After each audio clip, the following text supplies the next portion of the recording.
Hello guys, welcome to my YouTube channel science classes. I am Priya Kaur. स्वागत है आप सभी लोगों का मेरे यूट्यूब चैनल पर। तो देखो बच्चों, आज का जो वीडियो है ना, वो नॉर्मल वीडियो नहीं है। और आज के जो वीडियो में टॉपिक है वो भी नॉर्मल नहीं है। इस वीडियो के अंदर आपको ये सब नहीं मिलने वाला कि ऐसे पढ़ ले ऐसे पढ़ ले। कई यूट्यूब चैनल पे आप देखते होगे ना कि कई वीडियोज़ आती हैं कि इस तरीके से पढ़। नहीं, वो चीज़ नहीं मिलने वाली है इसमें। आज मैं आपको रियलिटी दिखा रही हूँ, ठीक है। तो सबसे पहले कुछ मैं ट्रिक्स और टिप्स बताऊंगी कि कैसे पढ़ना है, क्या है, ठीक है। तो देखो, मैं आपको एक बात बता रही हूँ, थोड़ी कड़वी होगी लेकिन सच है। क्या आपने कभी खुद से सवाल किया है, can I do it now? यानी कि क्या आपने कभी खुद से सवाल किया है कि आप 95% स्कोर ला सकते हो? हाँ, आप ला सकते हो। मैं बोल रही हूँ आप ला सकते हो।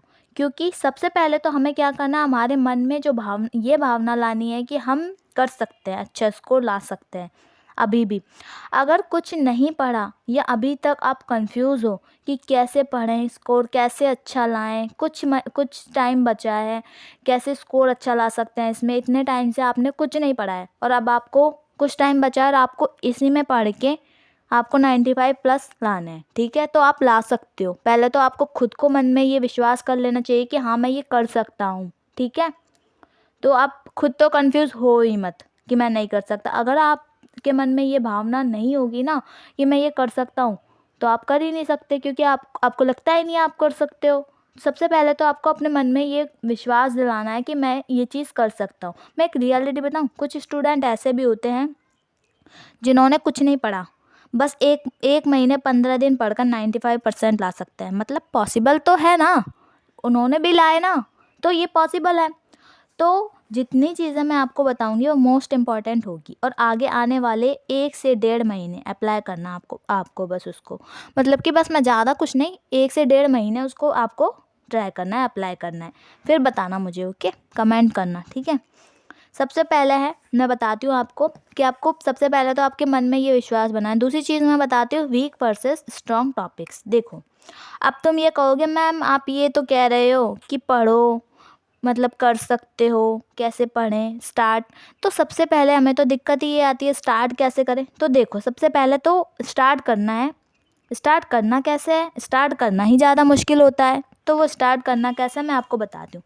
सबसे पहले एक नोटबुक लो, ठीक है, और उस नोटबुक को डिवाइड कर लो, एक लाइन खींच कर, ठीक है। जैसे आपने एक नोटबुक ली, उस नोटबुक को क्या बीच में से लाइन खींच के डिवाइड कर लिया, ठीक है। उस पर लिखो एक साइड स्ट्रॉन्ग टॉपिक्स और एक साइड वीक टॉपिक्स, ठीक है। अब करना क्या है, अब हमें ये पता लग गया कि ये जो बात, मतलब ये वाले वीक है और ये वाले टॉपिक स्ट्रॉन्ग है। अब तुम्हें स्ट्रॉन्ग टॉपिक से स्टार्ट करना है। पता है क्यों? तुमने पूरे साल इतनी मेहनत से नहीं पढ़ा जितना तुम्हें पढ़ना चाहिए था, ठीक है। तो मैं आपको स्ट्रॉन्ग टॉपिक से एडवाइस क्यों दे रही हूँ स्टार्ट करने की? क्योंकि पूरे साल आपने उस मेहनत से नहीं पढ़ा है जितनी मेहनत से आपको पढ़ना चाहिए था, ठीक है। तो ये है रियलिटी है।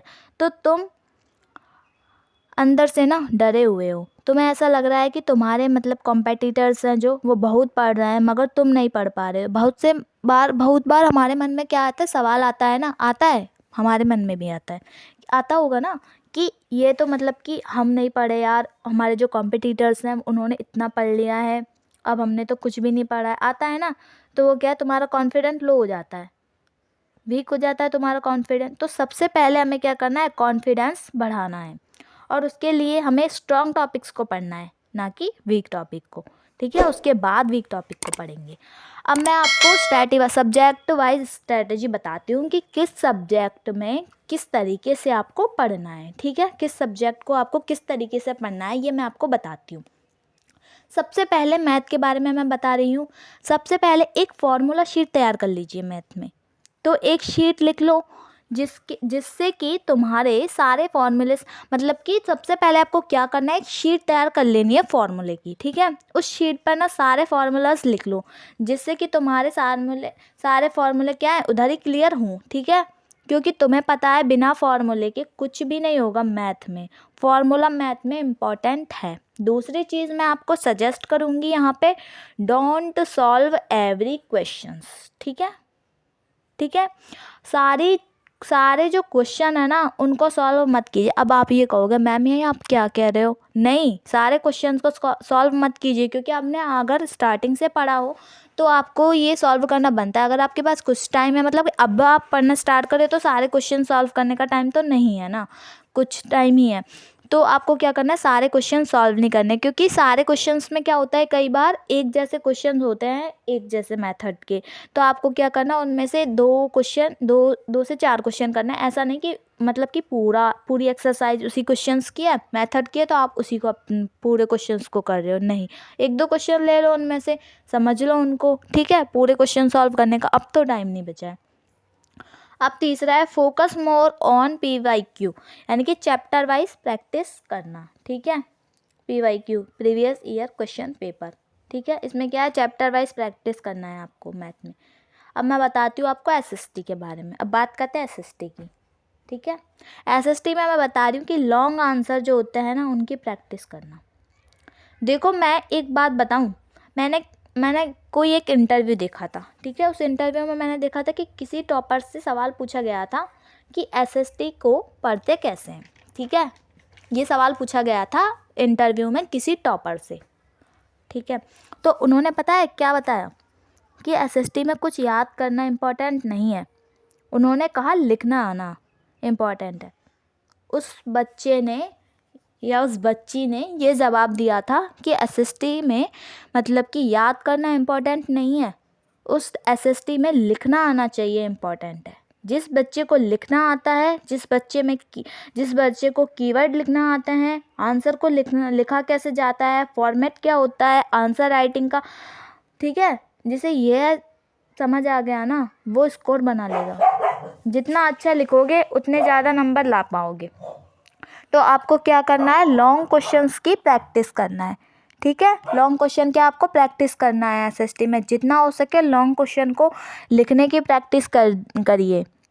SST में मैं आपको यही एडवाइस दूंगी, क्योंकि आपके पास SST में वहाँ पे टाइम नहीं होगा, ठीक है। लॉन्ग क्वेश्चन को जिसको लिखना आ गया ना, जिसको लिखने की स्किल पता चल गई, लिखना आ गया, कीवर्ड्स लिखना आ गया, फॉर्मेट लिखना आ गया आंसर का, तो आप क्या है SST में अच्छे स्कोर ला पाओगे। अब बात करते हैं साइंस की। तो साइंस में बायोलॉजी के डायग्राम स्टडी कर लेना। मैं आपको फिर बता रही हूँ कि साइंस में बायोलॉजी के डायग्राम स्टडी कर लेना। केमिस्ट्री की एक्टिविटी जो है आपकी बुक में वो ज़रूर पढ़ लेना, ठीक है। और इसके अलावा मेरे चैनल्स पे वीडियो भी है साइंस के चैप्टर्स की, वो देखना चाहो तो वो देख लेना आप वहाँ से। मैं आपको यहाँ पे ज़िद नहीं कर रही, ना मैं आपको फोर्स कर रही हूँ। तो आपको अगर साइंस से रिलेटेड कुछ भी चैप्टर में दिक्कत हो तो मैंने वीडियो अपलोड कर रखी है, आप उस पर देख लेना। अब इंग्लिश की बात करते हैं। English focus on concept of stories. English के अंदर वो जो स्टोरीज़ होती है ना, पोएम होती है, वो उसके अंदर कॉन्सेप्ट को पकड़ना है, ठीक है। हमें वो रटनी नहीं है, हमें क्या करना है, उस कॉन्सेप्ट को, स्टोरी के कॉन्सेप्ट को, पोएम के कॉन्सेप्ट को क्या है पकड़ना है, हमें वो रटना नहीं है। हमें वर्ड्स का ज़्यादा मतलब नहीं जानना है, हमें स्टोरी समझनी है, ये करना है, ठीक है, कि ये कहना क्या चाहती है स्टोरी, इसका पॉइंट क्या है। स्टोरी पे फोकस करो कि वह क्या पूछ रही है। बहुत सारे बच्चे देखे होंगे, बहुत सारे बच्चे आपने भी देखे होंगे, और आप में से ही हैं वो बच्चे, आप में से ही बच्चे हैं कि क्या करते हैं कि जैसे कि टीचर स्टोरी या कॉन्सेप्ट समझा रहा है और मतलब कि वो बच्चे क्या कर रहे हैं, एक एक वर्ड का मतलब लिख रहे हैं, उस एक एक वर्ड का मतलब, पूरी जो किताब है वो रंग देते हैं, वर्डों के मतलब मीन्स लिख लिख के उसमें क्या करते हैं, रंग देते हैं। उसका क्या मतलब पड़ा, कुछ मतलब है उसका, उनसे क्या होगा, हो सकता है 1 नंबर एक्स्ट्रा आ जाए, हो सकता है। पर जब से बोर्ड का पैटर्न बदला है ना, स्टोरी के कॉन्सेप्ट पे ध्यान दो। मैं फिर से कह रही हूँ, स्टोरी के कॉन्सेप्ट पर ध्यान देना है आपको, ठीक है। वो पूरी किताब रंगने से कुछ नहीं होगा, 1-2 हो सकता है 1 नंबर एक्स्ट्रा आ जाए, ठीक है, वर्ड मीनिंग पूछ के। बाकी मैं आपको बता रही हूँ, स्टोरी के कॉन्सेप्ट को समझना है आपको, स्टोरी क्या कहना चाह रही है, क्या पूछ रही है, इसका पॉइंट क्या है, इस चीज़ को आपको ध्यान रखना है। दूसरी चीज़ इसमें focus on format of letter, मतलब कि फॉर्मेट पता होना चाहिए लेटर, स्टोरी वगैरह का, ठीक है। अभी सिलेबस कंप्लीट करो, अभी तो टाइम है, ठीक है, सब्जेक्ट। और मैं इसके बाद आपको बताती हूँ कि जैसे कई बार आप क्या करते हो, पढ़ते रहते हो, पढ़ते पढ़ते बोर हो जाते हो, नहीं पढ़ा जाता है, तो मैं आपको यहाँ पे एडवाइस दूंगी कि अगर आप लोग पढ़ रहे हो तो कंटिन्यू एक ही सब्जेक्ट को मत पढ़ो। अगर बोर हो जाते हो तो बीच बीच में सब्जेक्ट चेंज करो, स्विच करो सब्जेक्ट को, कुछ और पढ़ लो। इंग्लिश पढ़ रहे हो, इंग्लिश करते करते बोर हो गए, मैथ ले लो। ज़बरदस्ती मत इंग्लिश को लेके बैठो कि नहीं इंग्लिश का 2 घंटा फिक्स करा है तो इंग्लिश 2 घंटे पढ़नी ही है। नहीं, बीच में स्विच भी कर सकते हो। ठीक है, तो ये मैंने जो कुछ चीज़ें बताई हैं, अगर आप इनको 1 से 1.5 महीने तक अप्लाई करोगे अपनी लाइफ में तो उसके बाद का रिज़ल्ट मुझे बताना ज़रूर कमेंट करके। ठीक है, और वीडियो अगर पसंद आई हो तो लाइक कर देना। वैसे आप लोग लाइक तो करते ही नहीं हो, देख के चले जाते हैं बहुत सारे लोग, लेकिन लाइक नहीं करते हैं। बट फिर भी रिक्वेस्ट कर रही हूँ, अगर पसंद आए तो लाइक कर देना वीडियो को, कमेंट भी कर देना। और बाकी ध्यान रखना अपना। धन्यवाद।